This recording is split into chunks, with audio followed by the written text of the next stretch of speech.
धर्मस्य त्रायते महता भयाता। इस प्रयास में ना तो हानि होती है ना ह्लास, अपितु इस पद पर की गई अलप प्रकृति भी महान भय से रक्षा कर सकती है। इसमें बताया है कि भक्ति का जो मार्ग है ये इतना महत्वपूर्ण है, क्योंकि किसी भी चीज का अगर हम उसका महत्व नहीं जानेंगे, इससे हमें लाभ क्या होगा, तो हमारा उसके प्रति इंटरेस्ट नहीं बनेगा करने के लिए, है ना। हम ढीले रहेंगे। जैसे मान लो एक उसमें कथा में बता रहे थे कि एक कागज का टुकड़ा है, उसको फाड़ दें कोई दिक्कत नहीं, डस्टबिन में डाल दें कोई दिक्कत नहीं, लेकिन वही कागज का एक नोट है 100 रुपए का, उसको हम नहीं फाड़ सकते, है ना। अगर फट भी जाए, बच्चा फाड़ भी ले, तो भी उसको हम संभाल के रखते हैं, दोनों पीसों को, कोई बैंक में चल जाएगा, है ना। है दोनों कागज, लेकिन उसकी वैल्यू हमें पता है, वो 100 का नोट है ना। एक्टिविटी है, भौतिक कार्य भी हम करते हैं, भक्ति में भी वही कार्य करते हैं, लेकिन भक्ति के कार्यों में और भौतिक कार्यों में बहुत अंतर है ना। चेतना का अंतर होता है, अंदर भावना का अंतर होता है। कहते हैं जो भक्ति के कार्य हैं इनका कभी नाश नहीं होता, इससे जो लाभ मिलने वाला है वो सिंधु के समान है। जैसे सिंधु का सागर का कोई और छोर नहीं होता, तो इसी तरह इसका जो लाभ है कि कहाँ तक है कि कोई लिमिटेशन नहीं, अनलिमिटेड और परमानेंट, हमेशा रहने वाला। परमानेंट को हम कैसे समझेंगे कि जैसे मान लो कोई यहाँ पे जॉब कर रहा है और यहाँ बैंक बैलेंस है उसका, और दिल्ली में उसकी ट्रांसफर हो जाती है, तो बैंक के द्वारा उसका जो धन है वो दिल्ली के बैंक में चला जाएगा, ट्रांसफर हो जाएगा, है ना। तो इसी तरह भक्ति के बाद अगर मान लो हमने भक्ति छोड़ दी किसी कारणवश, या किसी का शरीर छूट गया, जाने अनजाने उसकी मृत्यु हो गई, तो भी भक्ति का फल उसका नष्ट नहीं होगा। कैसे?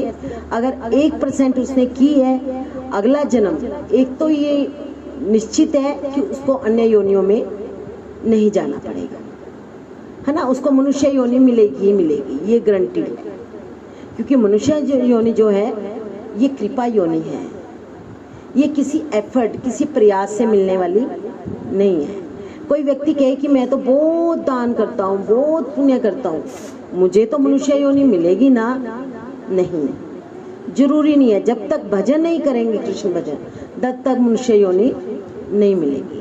कहते जैसे कुत्ते होते हैं कहीं, और सर्दी में उनको हीटर के आगे रखा जाता है ना, और गर्मी में एसी के आगे रखा जाता है, और गद्दों पे ही सुलाया जाता है अपने साथ ही, कंबल के अंदर। तो एक कुत्ता है वो गली में धर धर फटक रहा है, क्यों? क्योंकि उसने पिछले जन्म में मनुष्य था, उसने पुण्य दान तो बहुत किए थे, लेकिन भजन नहीं किया, इसलिए पुण्य का फल मिल रहा है उसको, लेकिन एक कुत्ते की योनि में। तो कृष्ण भजन के बिना हमें मनुष्य योनि मिलने वाली नहीं है। वो कब मिलेगी? जब हमने थोड़ी सी भक्ति की है। अगर हमने अच्छे से भक्ति कर ली, फिर तो मनुष्य योनि में भी नहीं आना पड़ेगा, फिर तो सीधा भगवान के धाम में जा पाएंगे। भगवान का धाम कहाँ है? किसी को पता है भगवान का धाम के बारे में? क्योंकि इस्कॉन में आने से पहले हम भी स्वर्ग और नरक का ही वर्णन सुनते थे। ये तीसरा लोक तो सिर्फ इस्कॉन में आके ही पता लगा है कि ये कोई तीसरा लोक भी होता है, नहीं तो पता था यह स्वर्गवासी होता है, कोई नरकवासी, है ना। अक्सर लोग क्या लिखाते हैं कि स्वर्गवासी हो गए, चाहे वो नरक में ही जाए भले, है ना, भजन तो किया नहीं है, लेकिन लिखवाते हैं स्वर्गवासी। तो ये कृष्ण लोक ऐसा लोक है जो एक बार वहां पहुंच जाता है, उसको दोबारा इस भौतिक जगत में कभी भी आना नहीं पड़ता। स्वर्ग में जाएंगे, वहां पे भी क्या है, भोग तो खूब मिलेंगे, एंजॉयमेंट यहाँ से बहुत ज्यादा मात्रा है, लेकिन फिर भी जब वो पुण्य खत्म हो जाएंगे, फिर हमें यहाँ आना पड़ेगा। कैसे? जैसे हम खूब सारा धन लेके मौज मस्ती के लिए हिल स्टेशन पे जाएं, कहीं शिमला वगैरह, और फिर होटल में रहें, बढ़िया 5 स्टार होटल में, और 5 स्टार होटल में हमें कब तक रहने देंगे? जब तक हमारी जेब में पैसे हैं। जिस दिन पैसे खत्म हो गए, हम नहीं दे पाएंगे, कोई रखेगा होटल में? नहीं आना चाहेंगे, धक्के मार के निकाल दिया जाएगा। तो इसी तरह स्वर्ग है। स्वर्ग में हमारे जितने पुण्य संचित हुए हैं उतने देर हमें रहने दिया जाएगा, लेकिन जैसे ही पुण्य खत्म हुए तो वैसे ही मृत्यु लोक में धकेल दिया जाएगा, भेज दिया जाएगा। फिर पुनः जन्म, पुनः मरण, पुनः जन्म, पुनः मरण, वो चक्कर रुकने वाला नहीं है। स्वर्ग लोक क्या है? सोने की हथकड़ी है। और जो जहां हम रह रहे हैं ये तांबे की हथकड़ी है। जो नरक लोक है वो लोहे की हथकड़ी है। लेकिन हथकड़ी तो हथकड़ी है, कैदी तो कैदी कहलाएगा ना, उससे कोई फर्क नहीं पड़ेगा सोने की पहनी है या लोहे की, कहलाने में तो कैदी हैं हम, है ना। हमारा जन्म मृत्यु का चक्कर रुकने वाला नहीं है। कब तक?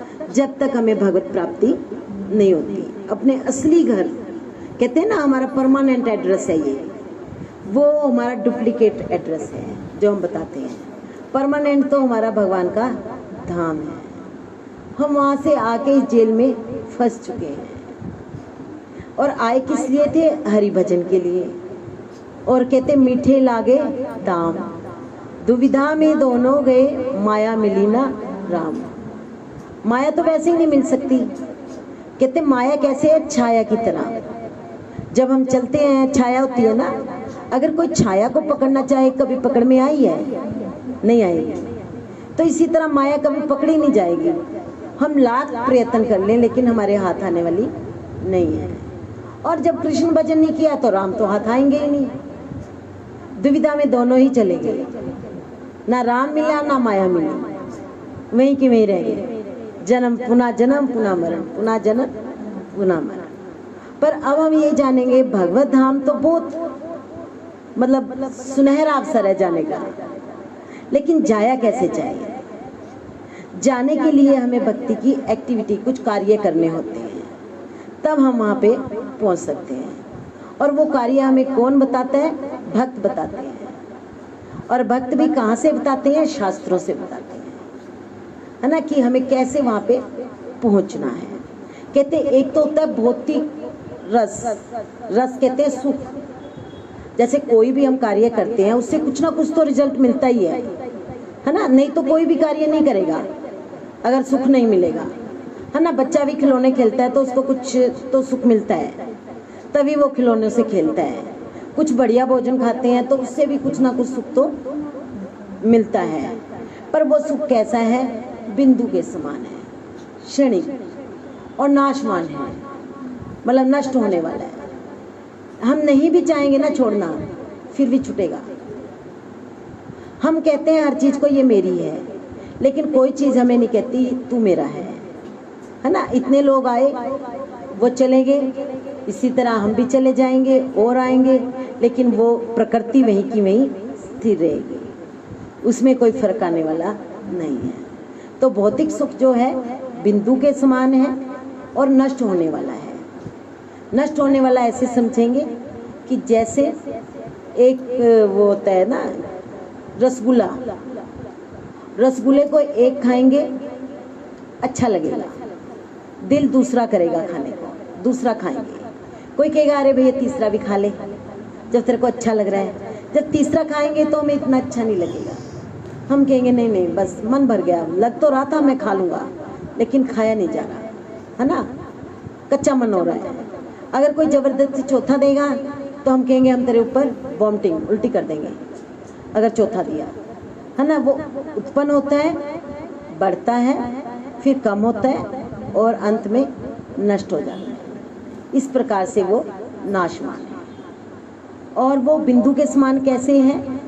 जैसे कोई व्यक्ति बहुत प्यासा है और वो जंगल में खड़ा है, पानी मिलने का कोई तरीका नहीं है।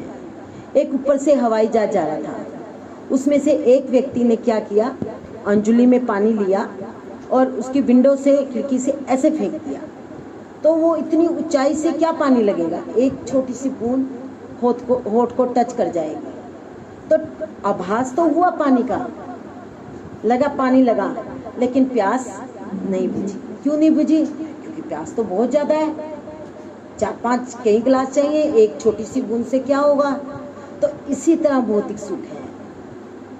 भौतिक सुख से कुछ ना कुछ तो हमें मिलता है, लेकिन कितना मिलता है बिल्कुल तनिक, बिंदु से भी कम। बिंदु का सुख तो उसे कहते हैं जो मुक्ति का सुख है, लेकिन भोगों का सुख तो बिंदु भी नहीं है, उससे भी, बिंदु से भी छोटा है और नष्ट होने वाला है। और जो भक्ति का सुख है वो कैसा है, हम कहेंगे वो सागर के समान है, जिसका कोई और छोर नहीं है, अनलिमिटेड। आज हम महामंत्र जपेंगे, हरे कृष्ण बोलेंगे, हमें कम अच्छा लगेगा, हो सकता है कल लेंगे थोड़ा और अच्छा लगेगा, परसों लेंगे और अच्छा। जैसे जैसे हम करेंगे हमें वो आनंद बढ़ता जाएगा। हम कहेंगे कहाँ तक बढ़ेगा, उसकी कोई लिमिटेशन नहीं होगी, अनलिमिटेड।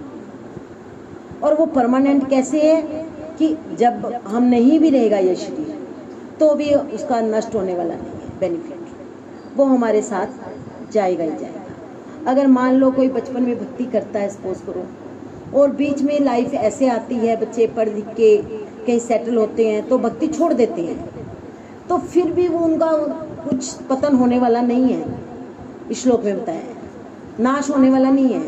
फिर भी अंतिम समय में उनको भक्ति का लाभ मिलेगा, उनकी रक्षा हो जाएगी। किससे? मृत्यु से, मृत्यु के भय से। इसका एग्जाम्पल बताना चाहेगा कोई? कौन हुए शास्त्रों में है इसका एग्जाम्पल? जिन्होंने बचपन में की थी भजन थोड़ा, बाद में वो पथ भ्रष्ट हो गए और बाद में उनकी रक्षा हुई। कौन थे, कोई बताएगा? अजामिल। अजामिल इसी तरह, मतलब अच्छे सभ्य परिवार से थे, ब्राह्मण परिवार से थे, यज्ञ की लकड़ियां लेने गए थे, और वहाँ उन्होंने क्या देखा? एक सीन देखा जस्ट आंखों से, और उस समय ये सीन इतनी इजीली दिखाई नहीं देते थे।